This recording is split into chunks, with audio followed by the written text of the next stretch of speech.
নেত্রকোনার হাওড়াঞ্চলের মদনে gas cylinder বিস্ফোরণে লাগা আগুনে দুই পরিবারের ৩টি বসতঘর পুড়ে ছাই হয়েছে। এতে প্রায় ৩৫ লাখ টাকার ক্ষয়ক্ষতির দাবি করেছেন ভুক্তভোগী পরিবারগুলো। তবে পরিবারগুলোর কোনো সদস্য আহত হননি। গতকাল বুধবার দিবাগত রাতে উপজেলার ফতেপুর ইউনিয়নের বনতিশ্রী গ্রামের মানিক মিয়া ও লিংকং মিয়ার বাড়িতে এই আগুনের ঘটনা হয়। স্থানীয়দের বরাতে মদন থানার এসআই উত্তম কুমার জানান, মানিক মিয়ার বাড়িতে গ্যাস সিলিন্ডার বিস্ফোরণ থেকে আগুনের সূত্রপাত হয়।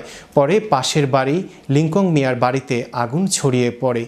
আগুন নেভাতে বনতিশ্রী হাসনপুর দেওসহিলা গ্রাম ৩টির লোকজন চেষ্টা চালান।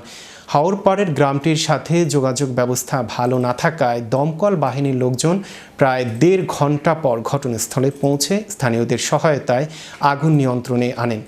আগুনে ঘরে থাকা নগদ টাকা, ৩৫০ মণ ধান, চাল, আসবাবপত্র সহ সবই পুড়ে গেছে। ভুক্তভোগী পরিবার দুটি দাবি করেছে তাদের ঘর সহ ঘরে থাকা মালামালে অন্তত ৩৫ লাখ টাকার ক্ষয়ক্ষতি হয়েছে।